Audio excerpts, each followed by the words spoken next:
Une nouvelle fois, bonjour à tout un chacun, si vous nous avez rejoints. Dans les années 90, il y a un chant qui est sorti, en anglais, il s'intitule « For the sake of the call ». Vous avez déjà entendu ce chant? Non? Non, je ne vais pas vous faire ça. Traduit, le chant nous dit « Nous abandonnerons tout en réponse à l'appel ». Pas d'autre raison pour nous que l'amour de l'appel. Nous sommes prêts à chaque instant à mourir et vivre en réponse à l'appel. Ce chant, donc, c'est une illustration de notre texte ce matin. L'auteur raconte comment quelques pécheurs, donc fous, ont rencontré Jésus et l'ont suivi, et ils ont littéralement changé le monde.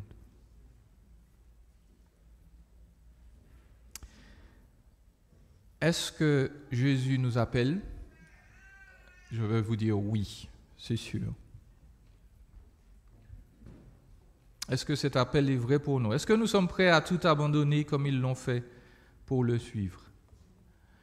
C'est ce qu'on va voir ce matin. On va parler de deux appels simplement. On va parler dans notre plan de l'appel de Jean, de l'appel du roi sauveur. On va faire des applications et puis on va tirer une conclusion.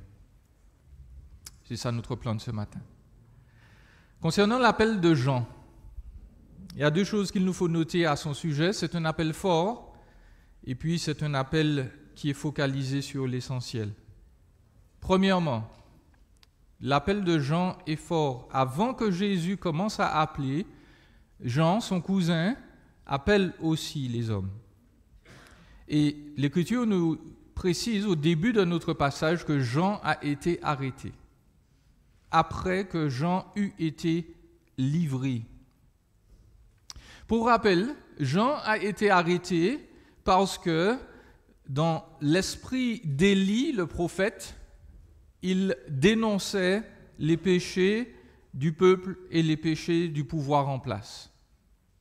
Jean, c'était un homme qui disait ce qui était juste et vrai, et il ne faisait aucune acception de personne. Que l'on soit pauvre ou riche, que l'on soit grand, influent ou pas, Jean disait la vérité. Et dans Matthieu, au chapitre 14, vous le lirez chez vous, l'Écriture nous dit que celui qui dirigeait la province, là, le sud d'Israël, Hérode, il a fait arrêter Jean. Il l'a fait enchaîner, il l'a fait mettre en prison. Pourquoi? Parce que Hérode avait décidé de séduire la femme de son frère, Philippe. Elle s'appelait Hérodiade et elle était partie avec Hérode en laissant son mari derrière. Et Jean était au courant de la chose et Jean disait au public et visiblement aussi à Hérode, tu n'as pas le droit de faire ça. Ce que tu fais là, ce n'est pas bien, Dieu ne t'approuve pas. Jean n'avait pas peur. Et donc à cause de cela, l'Écriture nous précise qu'Hérode a voulu le tuer, mais que Hérode avait peur de la foule. Il avait peur de l'opinion publique parce que Israël, à cette époque, c'était une poudrière. C'était un endroit, un pays où il y avait des révoltes tout le temps. Et Hérode ne voulait pas une autre révolte à cause de Jean. Donc il l'a laissé pourrir en prison jusqu'au jour où il est mort. Jean, donc, il avait un appel fort. Il était un prophète pur et dur. Il dénonçait le mal dans toutes les strates de la société. En fait, je suis presque sûr que quand les soldats sont venus arrêter Jean, il était très content. Je suis sûr qu'il a dû dire « Gloire à Dieu, le royaume de Dieu vient ». Et puis, hélas, nous savons que l'optimisme de Jean n'a pas duré parce qu'à un moment, il a eu beaucoup de doutes.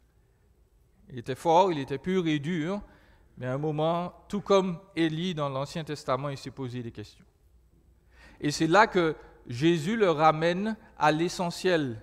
L'appel de Jean était fort, mais Jésus a dû lui rappeler que son appel doit être focalisé sur la bonne chose.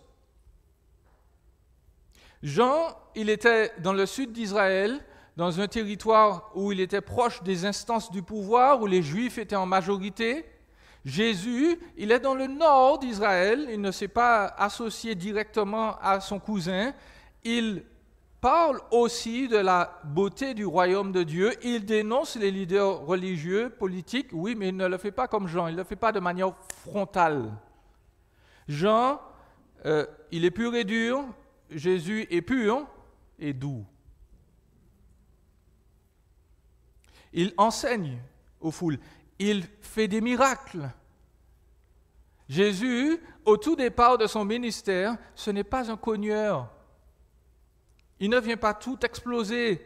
Et c'est ce qui trouble Jean, parce que Jean s'attend à ce que le Messie, le roi d'Israël, et nous avons vu que Jésus l'est bien, c'est le Fils de Dieu, le descendant de David. Jean s'attend à ce que Jésus entre dans Jérusalem, éjecte les Romains et apporte la paix à son peuple et la domination mondiale. Or, Jésus est juste là, dans les champs, quelque part, en train de parler. Et Jean se dit, il y a un problème là. Tu es venu pour faire quoi, en fait? Tu es vraiment celui qu'on attendait, là, le vrai roi, ou bien... Est-ce qu'il y en a pas un autre qui vient? Je ne sais plus. Jésus le ramène à l'essentiel. Vous pouvez relire dans Matthieu 11, il lui dit, « Je suis bien le Messie. » Et à l'instant, Jésus fait des miracles qui montrent qu'il a la puissance de Dieu en lui, qu'il est bien le roi d'Israël. Et puis tout de suite, après, il dit à Jean, « Oui, mais la bonne nouvelle est annoncée aux pauvres. » La bonne nouvelle. Jésus dit à Jean discrètement, « Tu te rappelles pourquoi nous sommes venus ? Nous ne sommes pas venus pour casser, détruire des gens. Nous sommes venus pour annoncer la bonne nouvelle. » Une application. Nous pouvons avoir une idée très claire de la manière dont Dieu doit faire les choses. Vous avez trouvé que je me répète, mais c'est une maladie grave chez beaucoup de chrétiens. Ça s'appelle le naamanisme. Vous connaissez cette maladie ? Ça vient d'un homme qui s'appelle Naaman dans l'Ancien Testament. Pour ceux qui lisent leur Bible souvent, Naaman, ce n'était pas un juif, c'est un Syrien, il était malade et on lui avait dit, tu sais, il y a quelqu'un en Israël qui peut te guérir de ta lèpre. Et il est allé en Israël, il est allé trouver le prophète Élisée. Et puis Élisée, vous savez ce qu'il a fait ? Élisée n'a même pas bougé de son siège, il n'est même pas descendu voir Naaman, il lui a dit, va te laver. Va te plonger 7 fois dans le Jourdain, tu seras guéri de ta lèpre. Et Naaman a dit, hors de question, je rentre chez moi. Parce que s'il était vraiment prophète, il serait sorti devant moi, il aurait mis sa main sur la plaie, il aurait dit, et j'aurais été guéri. Ça, c'était sa méthode. Si je dois être guéri comme ça. Or, Élisée connaissait son orgueil par la grâce de Dieu. Il lui a dit, écoute, tu vas te plonger 7 fois dans la rivière, tu n'as pas besoin que je sois là. Tu as besoin d'humilité. Et ses serviteurs lui ont dit, on t'a demandé quelque chose de difficile ? Plonge-toi 7 fois dans la rivière. Eh bien, il l'a fait. Et il a reconnu, sa vie a changé parce qu'il a été humilié, parce qu'il a reconnu que Dieu fait ce qu'il veut quand il veut. Et Dieu ne suit pas notre méthode. Dieu suit sa méthode. De sorte que la méthodologie de Jésus ne convenait pas à Jean, mais Jésus lui rappelle, l'objectif final reste quoi ? Reste qui ? L'objectif final, c'est moi, Jésus, et mon royaume. C'est moi, Jésus, et ma bonne nouvelle. Jean, au tout début de son ministère, il disait, en parlant de Jésus, il faut qu'il croisse et il faut que je diminue. Il faut que Jésus grandisse en réputation, en honneur, il faut que je diminue. La même attitude doit être nôtre. Si nous sommes vraiment chrétiens, l'objectif de notre vie, ce n'est pas notre méthode, ce n'est pas notre succès, ce n'est pas notre confort. L'objectif de notre vie, c'est de recentrer l'attention des personnes qui nous regardent, et même la nôtre, sur Jésus, le roi, le sauveur. L'objectif de notre vie, c'est de dire que Jésus est extraordinaire, il n'y a aucun homme comme lui sur terre, et que lui est venu nous délivrer de notre condamnation. Il est venu faire en sorte que nous ayons une conscience libre. Ça, c'est l'essentiel. Et tout dans notre vie doit être aligné là-dessus. Est-ce que mon travail, est-ce que mes loisirs, est-ce que ma vie de pensée contribue à faire connaître Christ, à faire aimer Christ? Ça, c'était l'appel de Jean. L'appel du roi sauveur. Le texte nous dit que Jésus est allé dans la Galilée, il prêchait la bonne nouvelle de Dieu. Il disait, le temps est accompli, le royaume de Dieu est proche, repentez-vous et croyez à la bonne nouvelle. Deux choses, l'appel du roi, l'appel du sauveur. Premièrement, l'appel du roi. Nous l'avons dit, Jésus, il est dans le nord d'Israël, il prêche le royaume, il prêche la bonne nouvelle. La bonne nouvelle, c'est quoi? C'est la vie, la mort, la résurrection de Jésus. Est-ce que c'est ce que Jésus annonçait là, quand il était dans le nord d'Israël? Est-ce qu'il disait, je suis venu vivre pour vous, je suis venu mourir pour vous, je suis venu ressusciter pour vous? Est-ce que c'était ça le contenu de son message exactement? Non, voilà. Le message est différent, tout à fait. Jésus est venu annoncer le royaume de Dieu. Il n'a pas dit explicitement qu'il s'agissait de lui, mais Marc nous annonce le contenu de son message. Il prêchait la bonne nouvelle de Dieu. Et qu'est-ce que c'est que cette bonne nouvelle? Eh bien, il me semble que Marc utilise la particule là « et » disait, et ici c'est une particule explicative. Elle nous révèle le contenu de la prédication de Jésus, le contenu de la bonne nouvelle. Premièrement, deux éléments, le temps est accompli, le royaume de Dieu est proche. L'urgence de l'appel. Et puis deuxièmement, repentez-vous, croyez à la bonne nouvelle. Et ça, c'est la nécessité et le moyen de répondre à l'appel. Premièrement, le temps et l'urgence de l'appel. Le temps est accompli. Quel temps? Le mot employé ici, il a la valeur de temps favorable ou significatif, d'une bonne occasion.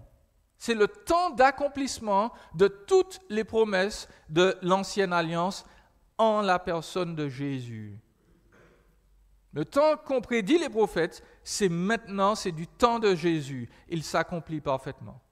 Et Marc utilise là un élément de certitude pour nous dire que la chose est vraiment sûre. Le temps qu'il emploie, ça ne se voit pas dans nos versions, mais le temps grammatical qu'il emploie, c'est un temps qu'on appelle le parfait. C'est un temps en fait du passé. Littéralement, il aurait fallu dire, le temps a déjà été accompli. Mais nous le traduisons là au présent, parce qu'on posait à la rigueur, le temps est accompli, maintenant. La chose est certaine. Ce n'est pas qu'il va se produire plus tard, ce n'est pas qu'il y a une incertitude, c'est que Jésus dit, maintenant, les promesses de Dieu s'accomplissent. C'est sûr. Il n'y a pas à attendre. Il n'y a pas à attendre d'autres sauveurs, il n'y a pas à attendre d'autres seigneurs, c'est Jésus qu'il nous faut. Le royaume de Dieu est proche. Dans le judaïsme du 1er siècle, le royaume de Dieu, c'était un royaume terrestre, futur, dans lequel Dieu dominerait les nations par l'intermédiaire d'Israël. C'est ce à quoi Jean aspirait, nous l'avons dit. Cependant, dans l'Évangile selon Marc, il s'agit plutôt d'un royaume spirituel et actuel. Un royaume spirituel et actuel. L'expression, donc, désigne le règne la domination, la souveraineté de Dieu dans le cœur de son peuple. Le temps est accompli. Le temps, c'est maintenant. Le temps de Jésus est arrivé.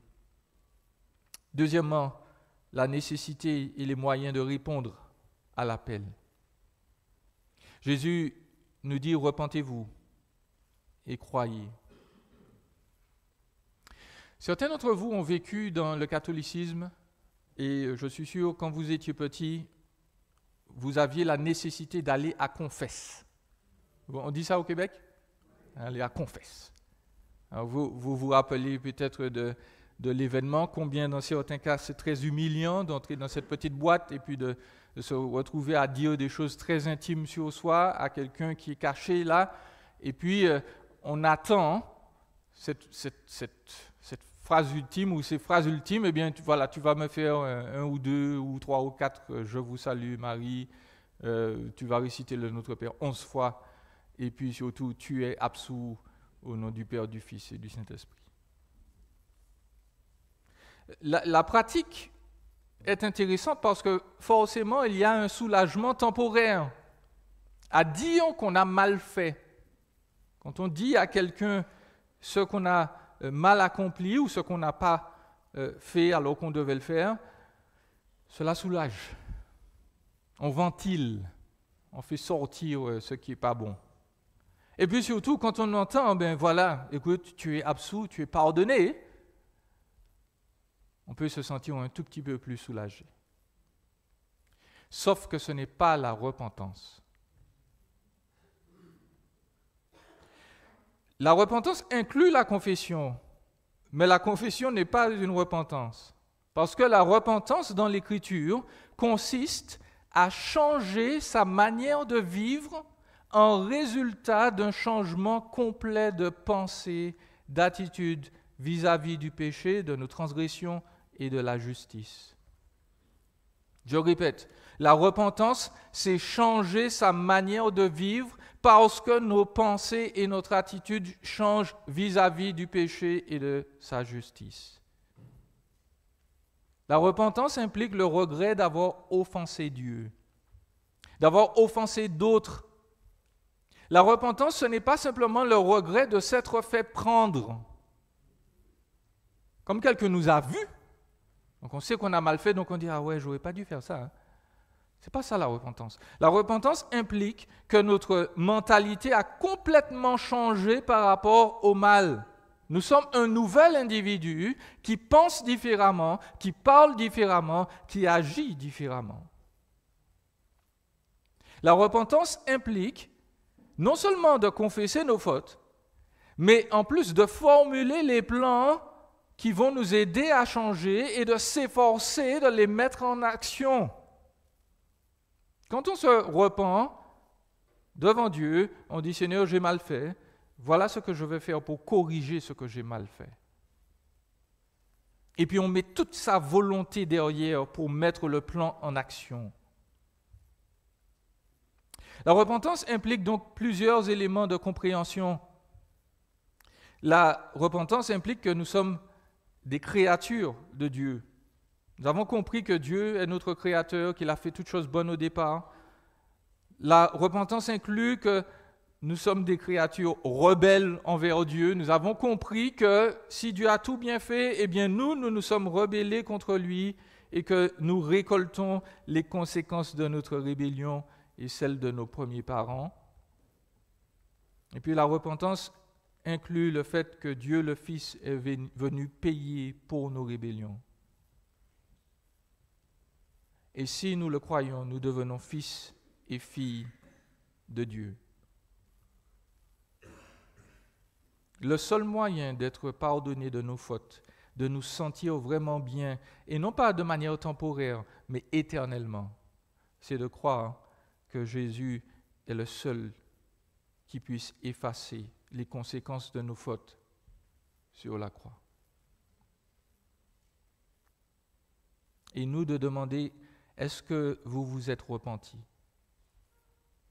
Est-ce que vous avez l'assurance que toutes vos fautes ont été pardonnées? Et surtout, est-ce que votre vie a réellement changé? Ça, c'est l'appel du roi. Mais il est lié à l'appel du Sauveur. L'appel du Sauveur. Jésus donc prêche, et puis Marc nous relate un épisode. Il passe le long de la mer de Galilée, il voit Simon et André, frères de Simon, qui jetaient leurs filets dans la mer. En effet, ils étaient pêcheurs. Jésus leur dit, « Suivez-moi, et je vous ferai devenir pêcheurs d'hommes. » Aussitôt, c'est le premier de Marc, vous allez en voir beaucoup, ils laissèrent leurs filets et le suivirent. En allant un peu plus loin, il vit Jacques, fils de Zébédée, Jean son frère, qui était aussi dans une barque et réparait les filets. Aussitôt, il les appela. Ils laissèrent leur père Zébédée dans la barque avec ceux qui étaient employés et ils le suivirent. À cette époque, c'était les disciples qui choisissaient leur maître. Il y avait des gens qui avaient envie de grandir, de changer, d'avoir une connaissance théologique ou philosophique, et ils cherchaient le maître qui allait leur convenir. Ici, vous le notez, Jésus inverse la tendance. C'est lui le maître qui va choisir ses disciples pour la mission future. Notez que les disciples, il faut bien le comprendre, certains s'imaginent que les disciples étaient de très vieux monsieur. On les représente toujours avec une barbe blanche, et puis des pêcheurs, donc des gens qui n'avaient pas beaucoup de moyens. Ce n'est pas le cas. Marc nous dit très clairement que Pierre, son frère André, Jacques et Jean étaient des gens nantis, c'était des bourgeois. Pourquoi ? Parce qu'ils avaient des employés. À cette époque-là, il n'y avait pas beaucoup de personnes qui avaient des employés. Pierre, Jacques, Jean, André, ils étaient associés en plus, nous dit un autre évangile. C'était des gens qui avaient des moyens. Autrement dit, ils n'avaient pas besoin d'argent, ils n'avaient pas besoin de se lancer dans une vie de disciples. Ils avaient ce qu'il fallait pour vivre, ils étaient plus que confortables. Mais Jésus leur dit, venez, suivez-moi. Jésus leur demande d'abandonner leur position confortable pour le suivre. L'image des pêcheurs, là, provient probablement de Jérémie 16, 16. Quand Jésus dit « Je vais vous faire pêcheurs d'hommes », vous allez relire le texte chez vous. Jérémie 16, 16 nous dit que Dieu va envoyer des pêcheurs et des chasseurs. Les pêcheurs vont tout pêcher, les chasseurs vont tout chasser. Et dans Jérémie 16, 16, ce n'est pas positif du tout. Parce que ce verset nous dit qu'Israël est rebelle et Dieu est obligé d'envoyer des nations qui vont les punir, qui vont les emporter, les kidnapper comme des pêcheurs, comme des chasseurs. Dans Jérémie 16, 16, au début, ce n'est pas positif. Mais le contexte dans Jérémie 16 est intéressant parce que, au verset 14, l'Écriture nous dit peut-être que vous allez être punis, mais avant même la punition, Dieu dit, mais je vais vous ramener chez vous. Je vais vous ramener chez vous. Vous allez partir en exil à Babylone, mais je vais vous ramener. Et puis au verset 19, l'Écriture dit, non seulement je vais vous ramener, mais il y aura un jour où il y aura des multitudes de nations. En fait, toutes les nations du monde vont se tourner vers Dieu et vont lui dire, c'est toi qui es le seul Dieu. C'est toi que nous devons suivre. Jérémie 16, 16. Et Jésus donc utilise cette image quand il dit « Je vais vous faire pêcheurs d'hommes ».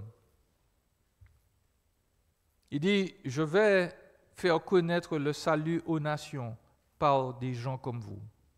Je vais faire connaître à mon peuple Israël qu'ils pourront être délivrés de l'exode ou de l'exil de leurs péchés grâce à des gens comme vous. Je vais utiliser des personnes qui vont continuer d'annoncer mon message, même quand je vais partir. Suivez-moi.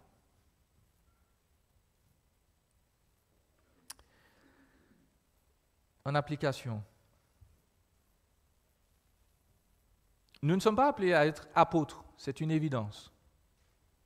Mais tous les chrétiens sont des disciples de Jésus. Un disciple, c'est un apprenant. C'est quelqu'un qui s'assoit au pied de son maître et qui écoute son enseignement. Un disciple, c'est quelqu'un qui veut imiter son maître. Et donc, nous ne sommes pas apôtres, mais nous sommes tous disciples de Jésus. Et nous sommes tous appelés à le faire connaître aux nations. Je voudrais rappeler que le discipulat est souvent coûteux.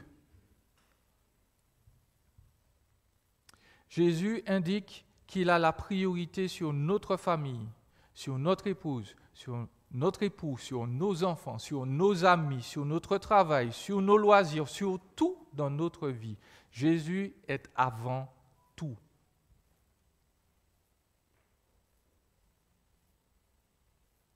Certains d'entre nous veulent peut-être se marier. Si vous épousez quelqu'un qui n'aime pas Jésus plus que vous, vous vous préparez à faire une grave erreur. Parce que vous le savez, on ne vit pas d'amour et d'eau fraîche. La personne que vous aimez, là, auprès de laquelle vous roucoulez doucement, un jour, elle va vous dire des choses très dures, elle va agir d'une manière que vous jugez inacceptable. Si vous n'aimez pas Jésus, et si elle ne vous aime pas plus que Jésus, vous allez vous crêper le chignon et ça va mal finir. Jésus, il vaut plus que tout. Et quand nous disons donc que Jésus nous appelle et que Jésus a priorité sur tout, nous devons bien réaliser donc que ce qu'il nous demande parfois va être difficile. Il y a des positions qu'on devra prendre vis-à-vis de nos parents, de nos amis qui seront très difficiles. Mais Jésus en vaut la peine. Jésus nous appelle à vivre notre discipulat au quotidien, pas seulement le dimanche midi à l'église du plateau. Le discipulat continue le dimanche après-midi, le lundi matin, lundi après-midi, mardi matin, mardi après-midi, mardi soir aussi. Jésus ne va pas forcément nous demander de quitter nos occupations professionnelles pour être disciple. Jésus n'appelle pas tout le monde à être pasteur, missionnaire, etc. Mais Jésus dit que tout ce que nous faisons dans notre vie quotidienne, à Gatineau, doit amener ceux qui nous entourent à se poser des questions sur lui. À le rejeter peut-être, mais ça c'est leur responsabilité. Nous annonçons Jésus, son amour et son royaume. Je veux terminer en vous disant ceci. Le chant du départ, là, nous abandonnerons tout en réponse à l'appel. Je le chantais dans les années 90. J'avais 17 ans. J'étais dans une retraite de jeunes. Et dans les retraites de jeunes, il fallait préparer des choses pour faire un compte-rendu à l'Assemblée qui nous payait la retraite. Donc, il fallait dire à l'Assemblée combien on avait bien travaillé, entre autres. Et l'un des chants que nous avons appris cette année, c'était celui-ci. Je chantais, c'est un beau chant. Nous abandonnerons tout en réponse à l'appel. Je dis oui, une seconde.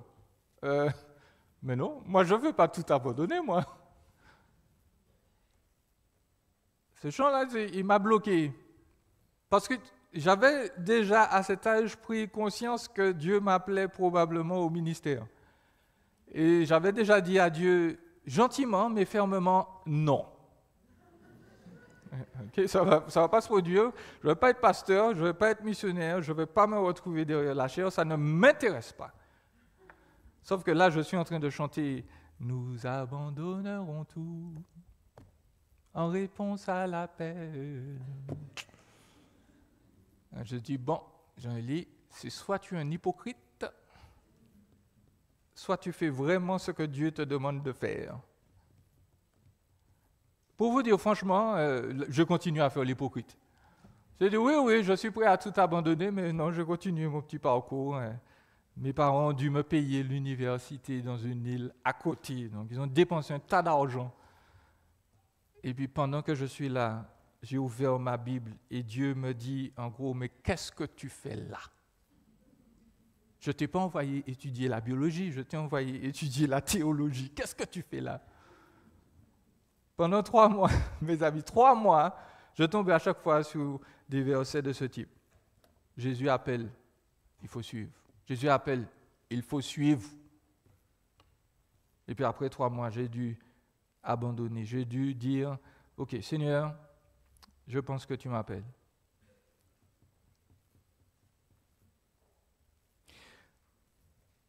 Je ne veux faire peur à personne, mais je suis sûr qu'il y en a parmi vous là que Dieu appelle depuis très longtemps.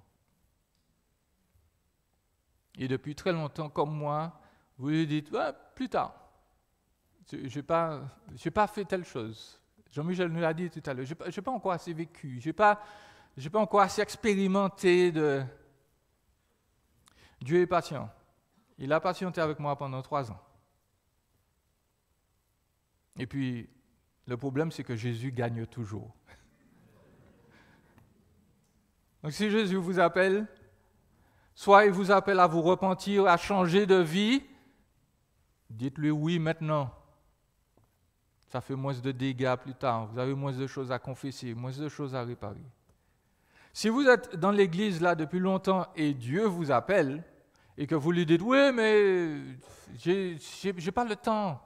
La job, c'est trop de travail, la famille, tout ça. » Bon, Jésus gagne toujours. Jésus nous appelle. Il faut le suivre.